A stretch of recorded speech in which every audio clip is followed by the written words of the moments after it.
the beginning of an era. The keel-laying of the world's first atomic-powered submarine, the Nautilus, marks another great forward stride in history.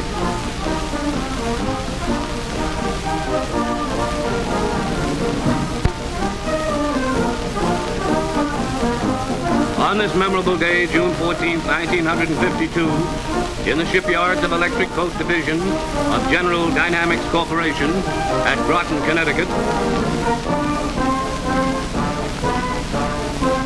the President of the United States, Harry S. Truman, is greeted by John Jay Hopkins, Chairman and President of General Dynamics Corporation.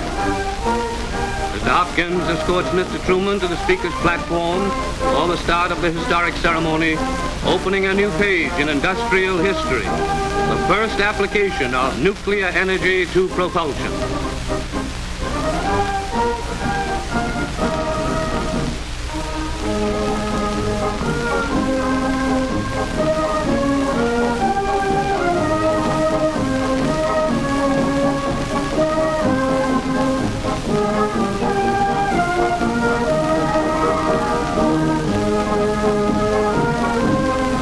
Accompanying the President are the Governor of Connecticut, John Lodge, Secretary of the Navy, Dan A. Kimball, Gordon Dean, Chairman of the United States Atomic Energy Commission, and top military leaders.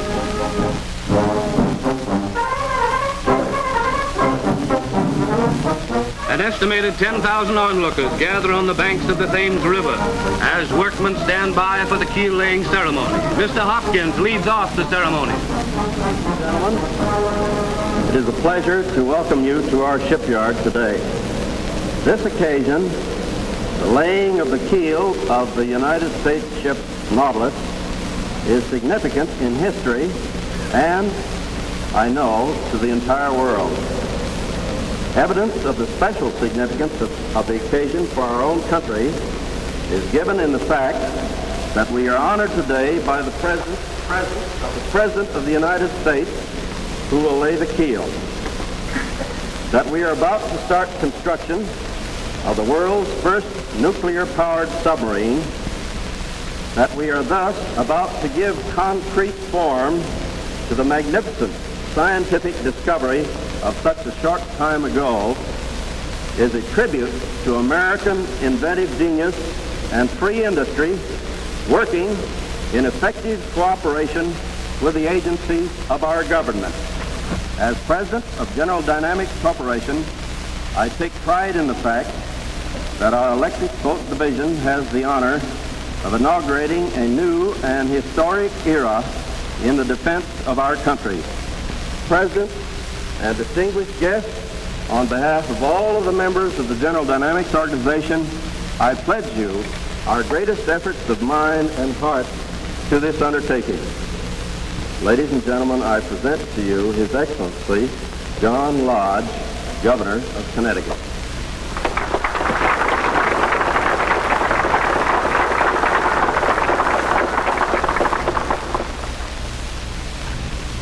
Mr. President, I extend to you my personal greetings and the official greetings of the state of Connecticut and its more than 2 million citizens. We are glad to have you here with us.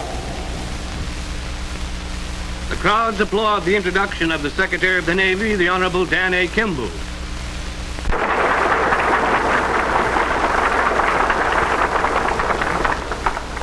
Ladies and gentlemen, the officers and men of the United States Navy are highly honored on this great occasion. The officers and men of the submarine service are doubly honored. On this occasion that marks the greatest advance in propulsion since the ships of the Navy changed from sail to steam. Into this USS Nautilus will be more science and skill than in any similar area in the world. We are doubly honored by having today with us to dedicate this, our friend and Commander-in-Chief. Ladies and gentlemen, I give you the President of the United States.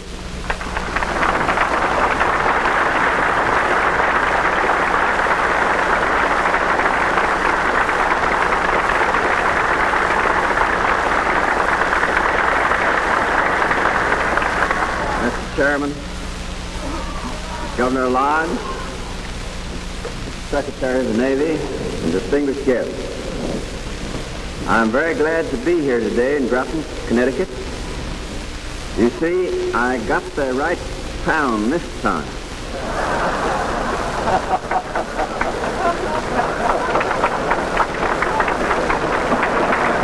Somebody told me last week that this ceremony is going to be held in New London, over on the other side of the river. I referred to that in a speech I made Saturday in Alton, Missouri. Very shortly thereafter, I was set right in no uncertain terms. I'm glad to see the people of Groton are proud of their hometown. I know how they feel. I sometimes get pretty tired of Kansas City getting the credit for things that happen in Independence, Missouri. I can understand why the people of Groton should be proud of what is happening here today. Today is Flag Day, the 175th anniversary of the adoption of the flag of the United States of America. Flag Day 175 years ago. The United Colonies, afterwards the United States, adopted the flag which flies over us today. In 1905, 47 years ago, I celebrated the Flag Day by joining the National Guard as a private. I became a corporal, a sergeant, a captain, a major, and a colonel, and finally the commander-in-chief of the whole work.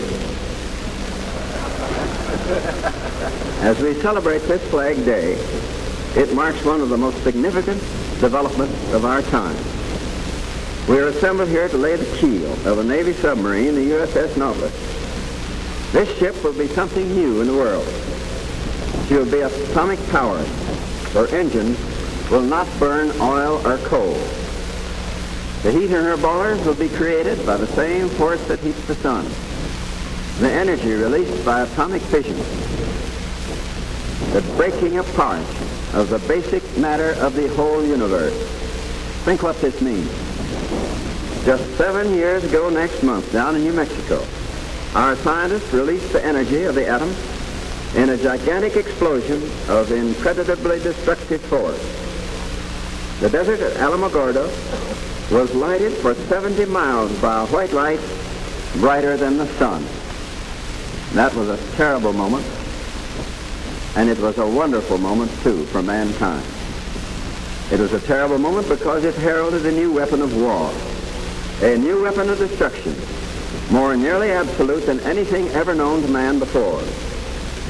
It was a wonderful moment because it opened up for all men enormous possibilities of peaceful progress, of industrial development and economic growth, and better lives for human beings everywhere.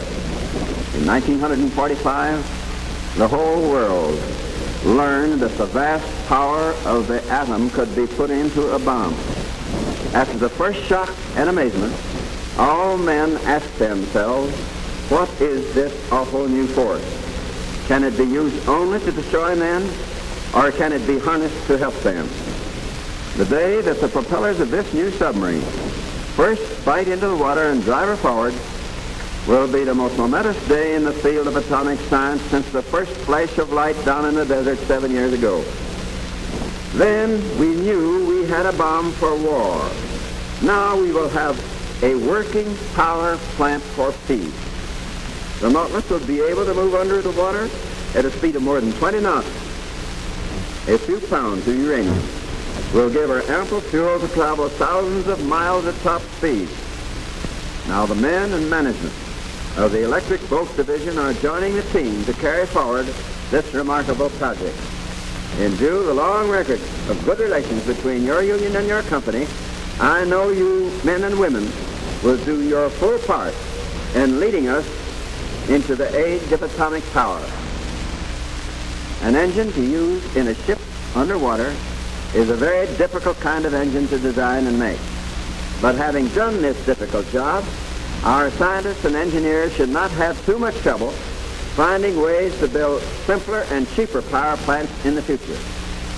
It's a paradox that most of our progress toward the peaceful application of atomic energy has come under the pressure of military necessity. We tackle the secret of the atom to build a bomb, that could secure our military victory in World War II. We are building the first atomic engine to power this warship so she may help secure the seas against the danger of aggression.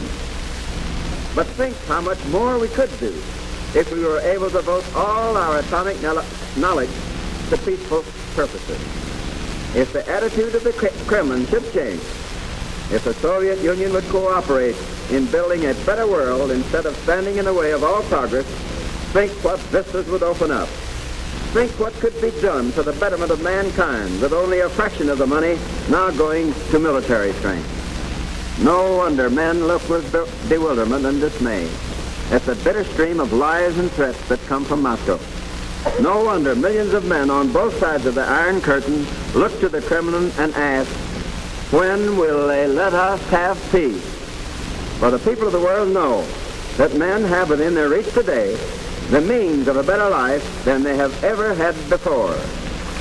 With the tools of modern science, of which the most marvelous can be this new thing, atomic energy, and with the ancient moral truths of religion and philosophy, mankind can build a world in which poverty, hunger, and war are banished once and for all.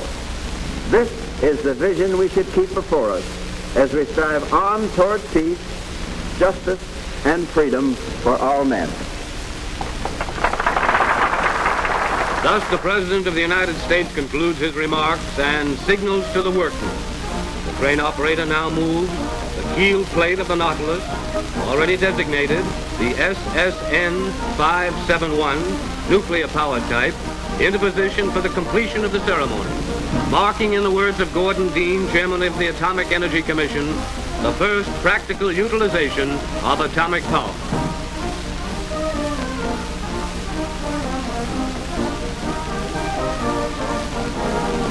The President, Mr. Hopkins, Mr. O.P. Robinson, Senior Vice President of General Dynamics Corporation and General Manager of its Electric Boat Division, and other members of the official party now leave the presidential platform and descend to the lower platform where the Commander-in-Chief chalks his initials on the hull plate of the Nautilus.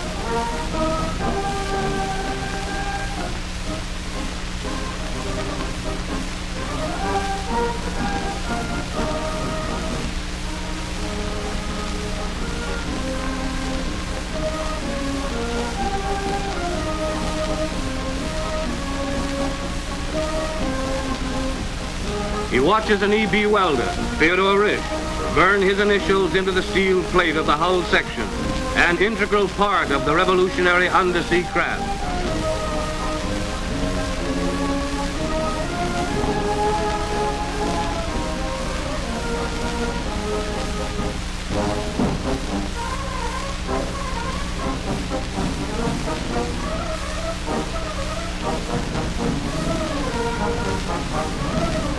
The birth of the atomic-era Navy is signalized as the President proclaims,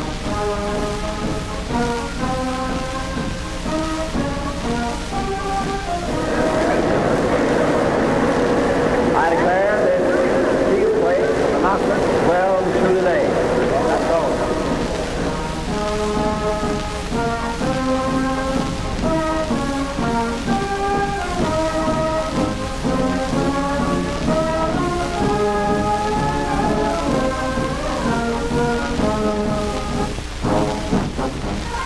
this vessel is the forerunner of atomic-powered merchant ships and airplanes, of atomic power plants producing electricity for factories, farms, and homes. I wish I could convey to everyone what a tremendous and wonderful thing has been accomplished. Harry S. Truman.